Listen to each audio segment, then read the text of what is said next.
Prayer can be a powerful tool to accelerate your manifestation process, but not in the traditional sense.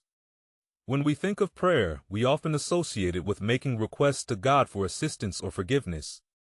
However, there is an alternative perspective on prayer that is based on metaphysics rather than religion.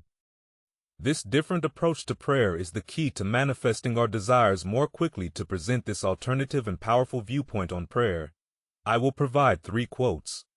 One from Eckhart Tolle, another from a Tibetan abbot, and the last one from Neville Goddard. Additionally, I will discuss the 2 primary obstacles to manifestation and suggest ways to overcome them in order to make our prayers effective. So relax, grab a coffee and get ready for what will be my most powerful video to date. Try to identify the commonalities among these 3 quotes.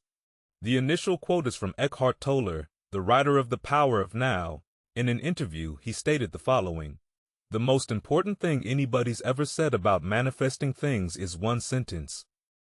Jesus said that sentence is when you pray for something, believe that you have received it and it will be yours. You don't need all the books about manifesting. Once you understand this one sentence, you don't need to read any of them." In Greg Braden's book, Secrets of the Lost Mode of Prayer, he shares a story about his visit to a secluded Tibetan monastery. While observing the monks' prayers and chants, he approached the abbot and inquired about their purpose. The abbot then provided his response: "When you see us chanting for many hours a day, and when you see us using bells, bowls, chimes, and incense, you're seeing what we do to create the feeling in our body. Feeling is the prayer." In the same book, Greg Braden shares another story about his observation of Native Americans praying for rain. According to the Native American elder, when they pray for rain, they vividly imagine the rain using all their senses. They imagine the sound and smell of the rain, how it feels on their skin, and the joy they feel when the much-needed showers finally arrive after a long period of drought. The third and last quote is from the great Neville Goddard's book. "Feeling is the secret to impress the subconscious with a desirable state. You must assume the feeling that would be yours, had you already realized your wish. Prayer is the art of assuming the feeling of being and having that which you want, as you can see in many spiritual traditions in native cultures. It is mentioned that prayer is the art of manifesting by believing and feeling as if something already is. It implies that we must be a vibrational match through our thoughts and feelings for the things we wish to have before we can experience them in our physical reality. However, we usually face 2 main issues when trying to manifest something. 2 common obstacles we face are not being aware of our true desires, and unconscious blocks such as fear, doubt, and limiting beliefs that hinder our belief in achieving what we want. Overcoming these obstacles requires identifying our true desires and addressing any unconscious blocks that may be holding us back. Daniel Raphael, a multimillionaire manifestation coach and wizard, says that the most common thing people get wrong with manifestation is that they think they know what they want, but oftentimes it's programming. It's not really their true desires or what they need.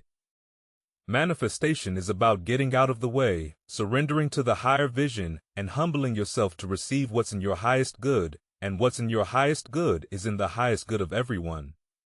He claims that many individuals struggle to distinguish between their true desires and the wants that stem from their egos or societal conditioning.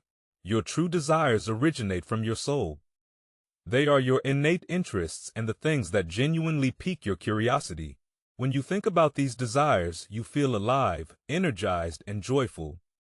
Your body experiences a sense of relaxation, openness, and expansiveness. These desires serve as indicators of your truth, leading you towards your dharma, purpose, or personal legend, as referred to by Paulo Coelho in The Alchemist.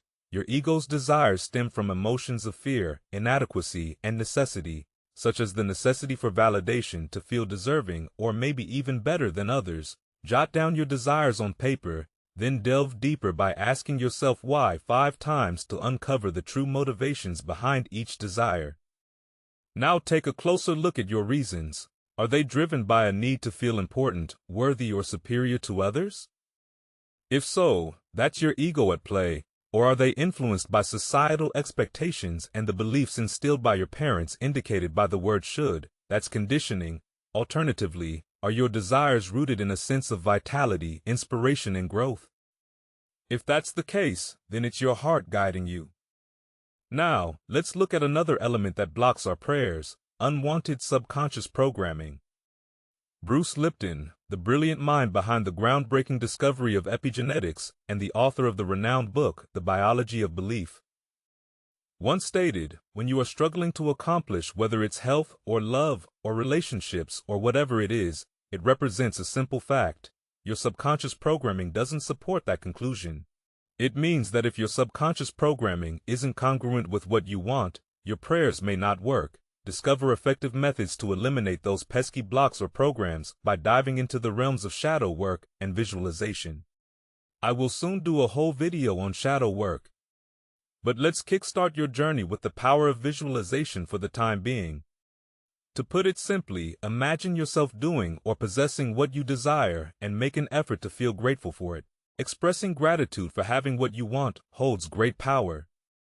As mentioned by Dr. Joe Dispenza in his book, Becoming Supernatural, gratitude is a powerful emotion to use for manifesting because normally we feel grateful after we receive something.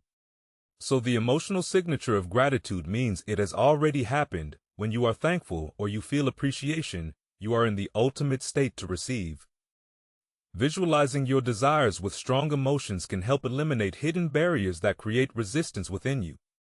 Your mind cannot distinguish between reality and vivid imagination, allowing you to convince yourself that you already possess what you desire. Remember, as Eckhart Tolle stated, the key to effective prayer lies in believing that your desires are already within your grasp. Embrace this unique form of prayer as a mental workout where you stimulate your senses and incorporate positive emotions to visualize your desired outcome. Although it may seem daunting at first, remember that practice makes perfect and you'll become more adept at it over time.